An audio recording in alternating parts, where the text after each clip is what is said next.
One more! One more! One more!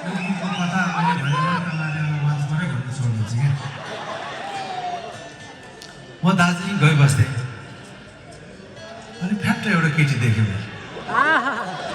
अन्त यस्तो त कालो बनालो यताउता कता कता छ होइन जति पटक जान्छु देख्छु तर ओह्रालो कता गइहाल्छ हराइहाल्छ बाटो त थाहा छैन सबै 2-3 पटक गएँ जहिले पनि त्यस्तै हुने अनि को हो अनि मैले धरान फर्केर आएर म त दूर देखेँ तिम्रो नाम बोकेर सम्बोधन गर्दै गयो छोडेर सम्बोधन गरेको त होइन तर गीत बनाउनु पऱ्यो नि त गीत बनाइदिएँ तर यो आएर मलाई काठमाडौँमा यस्तो समस्या भयो यहाँ आएर गीत पास गर्नु जान्छु रेडियो नेपालमा पासै गर्दैन गीत त्यति बेला गीत पास गरेछ भन्थ्यो अनि के भन्छ डाक्टर साहबले यो त दूर भन्ने शब्द त दिपजी यो त हिन्दी भएन र भने कि मलाई पनि छस्स लाग्यो साँच्चीकै हिन्दी भयो म त दूर भन्ने त अन्त म फर्केँ लाचार भएर फर्केँ म त्यति बेला भोटेबाल बस्थेँ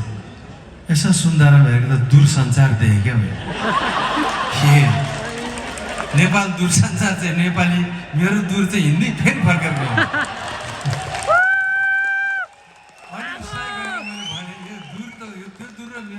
के फरक पर्यो भन्दाखेरि अन्त उहाँले दुईटै खुट्टा माथि राखेर हट्टेरिका भन्नु त्यो भन्ने बित्तिकै सायद डाइरेक्टर चिनिसक्नु होला दिपकजीले चाहिँ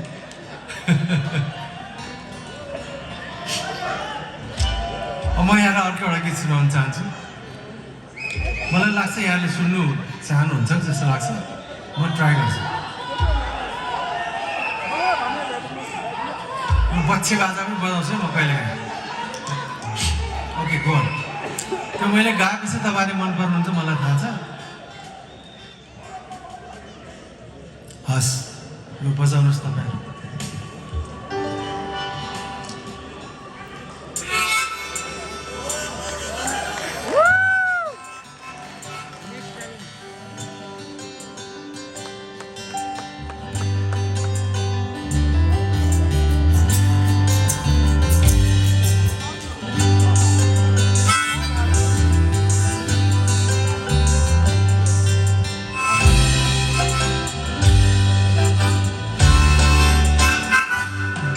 मेरो आँखामा भरदिन बादल छाइरह्यो बिन्ती छ कसैले आधी ल्याइदेऊ मेरो छातीमा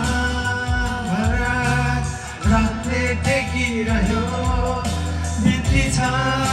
कसैले उज्यालो ल्याइदेऊ मेरो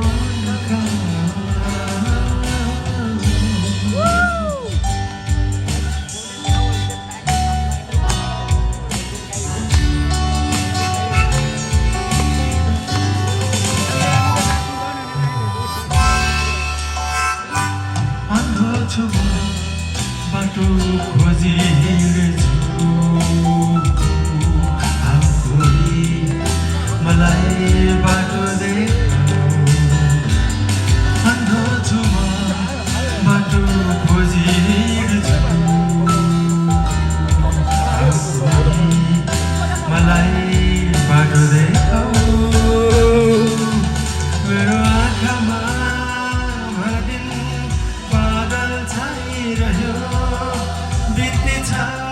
कसैले आधी ल्याइदेऊ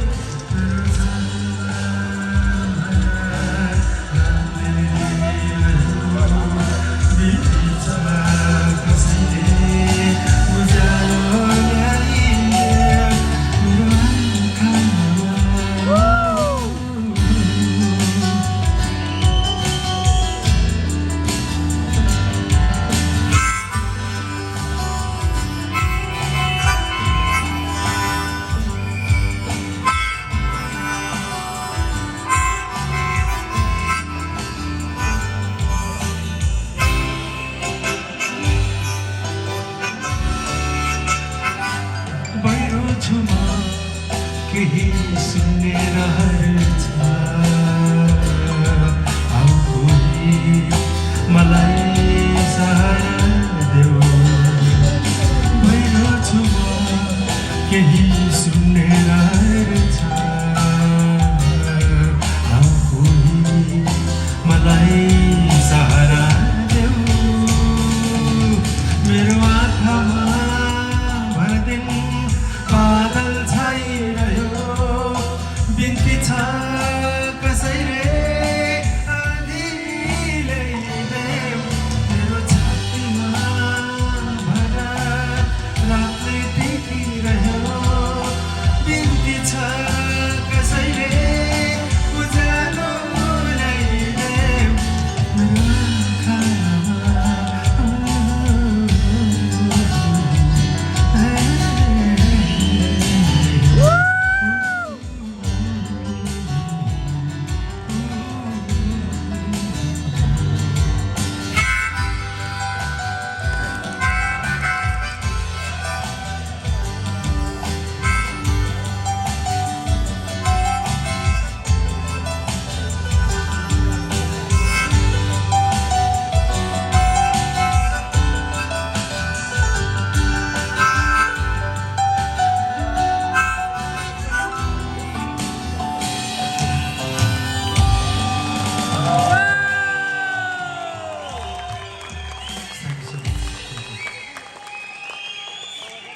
अब म अन्तिममा आएँ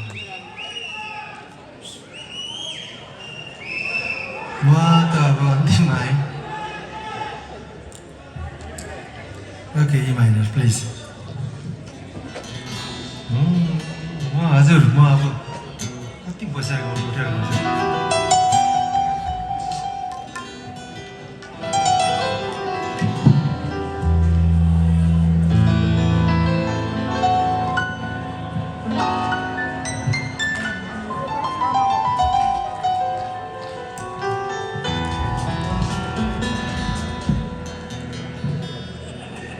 यो गीत पनि कसो गरेर मैले आफै लेख्न पुगेछु अब यो गीत कसको लागि भनेर सोध्नु होला मेरो अगाडि नै छ कसको लागि गीतै गीतको सुरमा यो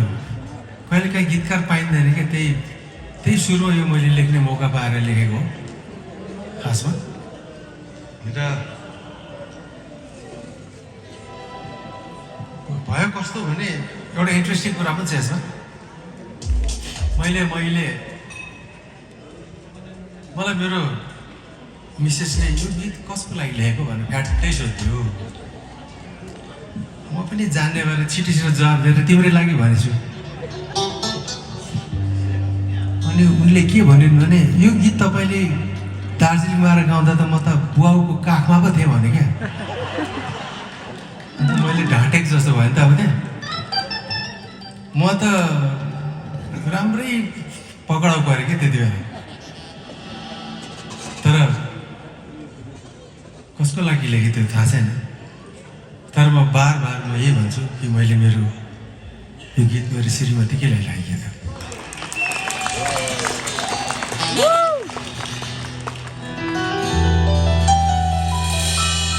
गीत लेखिँदाखेरि सधैँ पात्र हुनुपर्छ भन्ने जरुरी छैन कल्पनामा पनि पात्र हुन्छ यो गीत मैले ट्राई नगरेको होइन कतिको नाममा राखौँ भनेर तर